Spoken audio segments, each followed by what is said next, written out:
Bismillah, alhamdulillah, melanjutkan pemahaman tentang sifat benda atau sifat barang atau yang disebutlah sifat dunungnya sesuatu sifat ya. Satu contoh, assalamualaikum. Pisang sobo ya, andai kata ada benda kalian operasionalkan setelah Anda dibaiat atau sudah mandi laku 5, laku 7 ya. Pisang sobo itu harus dibuka dulu, dibuka satu contoh satu cengkeh, dibuka 1, 2, 3 atau separuh dari bagian satu cengkeh itu bisa. Baru pisang sobo nyuwun slamet rahayu wilujeng. Nah, tinggal dikhususkan kepada siapa ya. Pisang ijo mugi kasembatan panyuwunipun si Jabang Bayi ya. Ada juga nanti disebut namanya si Jabang Bayi baru dijamak semua boleh. Pandai-pandailah membuat susunan kalimat. Pisang rojo mugi pikantuk rahmat lan hidayanipun ingkang moho kuwaos. Jadi dari makna sifat pisang inilah fungsi untuk perwujudan cita-cita kita, membuat karya dan cipta untuk kehidupan kita lebih maju sesuai dari benda atau barang yang ada di sini. Nanti ada lagi yang disebut opak ladu. Opak ladu sekarang pun juga sulit bagi masyarakat, kadang tidak ngerti, tapi ada kalau beli di toko namanya opak ladu. Opak ladu itu mempunyai sifat nyuwun tetepi iman lan islamipun, netepi kalimat la ilaha illallah Muhammad Rasulullah. Jadi sifat opak ladu ini bila dipakai, didoakan, didoai untuk siapapun, sehingga perilaku manusia itu akan menjadikan lebih baik karena mempunyai perilaku yang tetap, sehingga mempunyai keimanan atau keilmuan itu ajek ya. Kerupuk apapun atau rempeyek dan jipang itu mengikat dengan unsur angin ya. Unsur angin itu banyak sifatnya. Bisa angin yang di luar sana, angin puting beliung, angin-angin yang tidak baik dalam kehidupan yang membuat kerusakan bila kelebihan. Alat-alat ini bisa dipakai untuk komunikasi ya, jipang, rempeyek atau kerupuk itu bisa ya. Ada yang kelima yang disebut rengginang. Rengginang itu bersifat untuk kegunaan minta atau nyuwun pinaringan gesangipun ayem lan tentrem. Satu contoh, dalam satu rumah tangga, hidupnya gelisah, hartanya banyak. Setelah dibaiat, disyahadatkan dengan yang tepat, di hari kelahiran atau di hari tertentu membuat ritual ya, ada unsur apinya, ataukah hanya sekar telon dengan air ditambahi rengginang, itu nanti menghasilkan sifat seperti ini. Nah, itulah satu contoh hal yang sangat simpel untuk mengatur kehidupan para murid, para santri.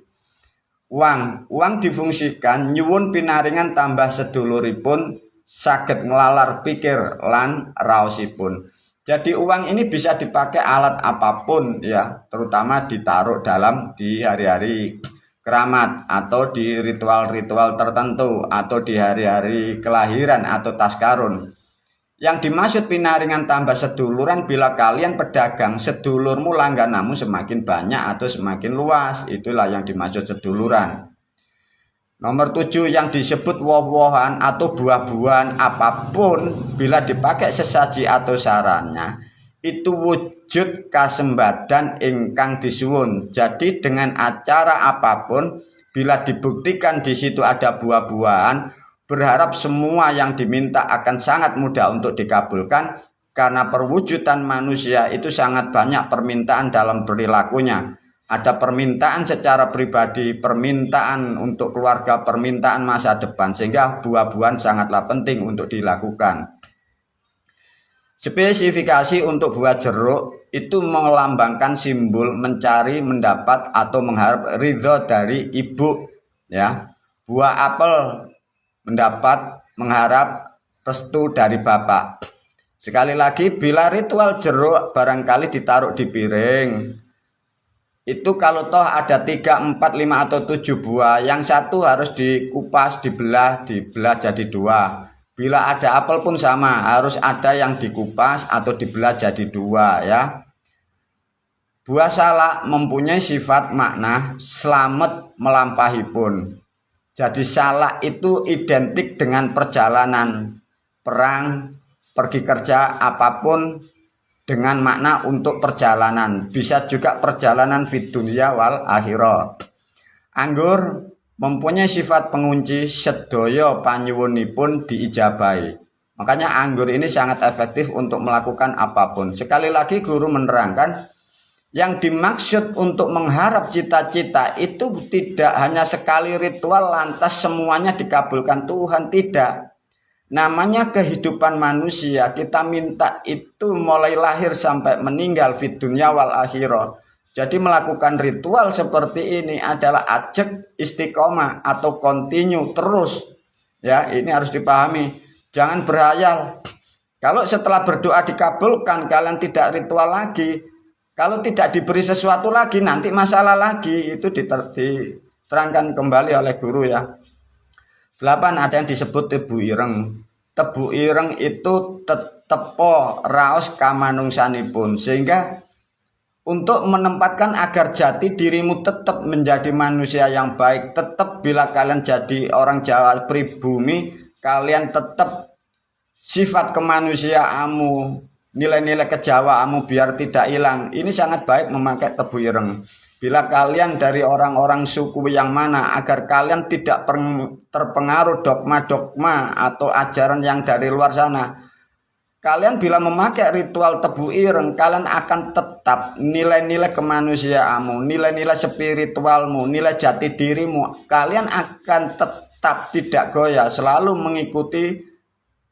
mengikuti perjalanan nenek moyang kalian masing-masing sesuai suku-suku Anda masing-masing. Yang ke-9, pari. Pari mempunyai simbol nyuwun murah sandang lan pangan. Maka orang-orang dahulu waktu ekonomi belum begitu kuat, ada kan pari itu setelah didoain digantung di rumah. Itu maksudnya agar diberi murah sandang dan pangan. Namun untuk di tahun-tahun yang sudah maju seperti ini, guru tidak menyarankan pari, terutama bagi kalian yang di kota. Bagi yang kalian masih di pedesaan, ini sangat baik sekali ya untuk pari didoain digantung. Ada yang polo pendem. Polo pendem itu meminta atau nyuwun pinaringan kesabaran. Polo pendem itu sesuatu apapun yang hasilnya dari tanah. Ya, semua. Jadi kaspe, rambak, kacang, apapun itu bisa dipakai untuk mengharapkan jiwa sifat kita menjadi lebih sabar. Dipakai ritual di hari kelahiran, bisa mendoakan keluarga yang kurang sabar memakai alat polo pendem ini bisa ya. Ada lagi yang disebut klepon.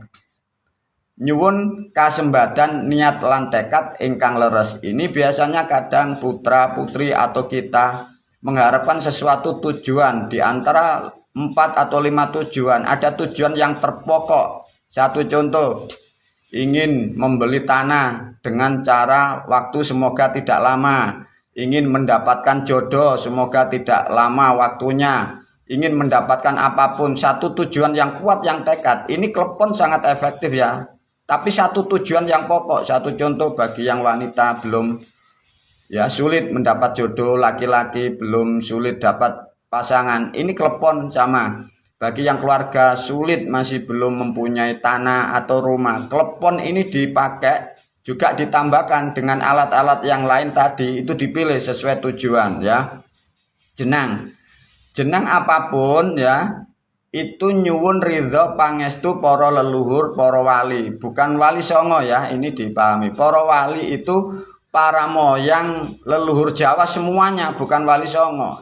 Yang disebut sebenarnya, yang disebut para leluhur, para wali ini bahasa dulu disebut para dewa ya, cuman bahasanya dirubah, beda.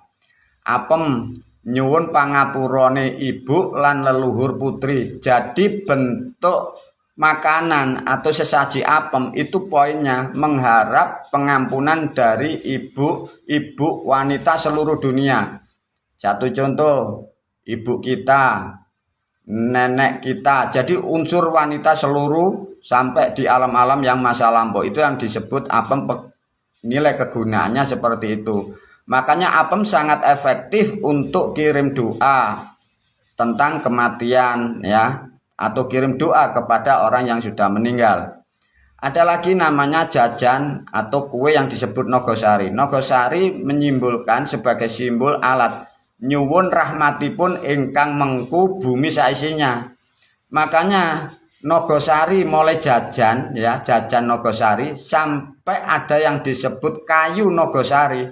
Itu sangat efektif untuk interaksi, untuk connect dengan dewa yang ada di dalam bumi. Karena di dalam bumi masih banyak dewa-dewa yang mengatur sistem, yang menumbuhkan tanaman, yang menumbuhkan hasil-hasil, yang mengatur di situ sumber-sumber air. Nogosari ini sangat penting. Satu contoh, gali sumur, menanam tanaman padi, apapun yang berhubungan dengan bumi, nogosari sangat penting. Dan kayu-kayunya pun sangat baik ditanam di depan rumah. Bikang lapis, jajan bikang lapis. Jajan bikang lapis nyuwun slamet murah sandang pangan, munggah pangkat lan derajat di aku umatipun Kanjeng Syekh Mustafa Waliullah alaihi salam mlebu swarganipun Gusti Allah. Disinilah ada sesuatu hal yang sangat istimewa khususnya para murid, para santri ya. Karena bikang lapis ini adalah mengunci dari kesekian alat, kesekian uborampe. Maka guru kemarin-kemarin sangat menganjurkan, atau kalian yang sudah sangat sadar, bikang lapis untuk ritual apapun, harapan guru selalu jangan ditinggal ya. Bikang ini, bikang sama lapis ini ya. Ada yang bikang ya, sama lapis. Kenapa? Karena bikang lapis ini terutama guru menopang di sini. Sangat indah. Barangkali nanti bisa bikang lapis, nogosari, nanti ditambahi alat sedikit-sedikit, minta sesuatu hajat, sebut nama guru, di situ nanti guru akan membantu apa yang disebut. Dan kesekian alat-alat sebenarnya yang ada tadi, itu dirangkai dengan namanya tumpeng. Nah, sedikit tentang pemahaman tumpeng. Sejarah tumpeng ini sejak ada sebelum Masehi. Nah, tumpeng itu mewakili dari sketsa benda-benda sari-sari bumi yang ada di dalam bumi dan ada di lingkungan sekitar situ. Setiap benda, setiap alam itu ada dewanya. Jadi dewa, para dewa itu membuat aturan mengerucut menjadi yang disebut tumpeng. Tumpeng mengerucut menjadi satu kesatuan, ada disebut jamba, kangkung, macam-macam sampai alat. Di situ menjadi satu kesatuan, direngku atau dikuasai atau diridhoi, disebutlah namanya gunung penanggungan. Jadi sesuatu alat ya, alat apapun ritual spiritual yang ada di Jawa, mulai Jawa Timur sampai Jawa Barat, sampai menyebar ke Sumatera, ke Sulawesi, sampai ke Kalimantan. Kalau toh memang itu tumpeng yang dipakai alatnya seperti itu, alat-alatnya sesuai, yang mendoakan itu tepat, itu ada hubungan dengan gunung penanggungan. Artinya di atas dan di gunung penanggungan sampai sekarang, sampai kapanpun, itu ada para leluhur yang menaungi seluruh anak cucu yang masih menjalankan ilmu atau bentuk sesaji ini. Sedikit pemahaman yang sangat istimewa, semoga bermanfaat kepada para pemirsa, khususnya para murid dan santri. Wabillahi taufiq wal hidayah. Assalamualaikum.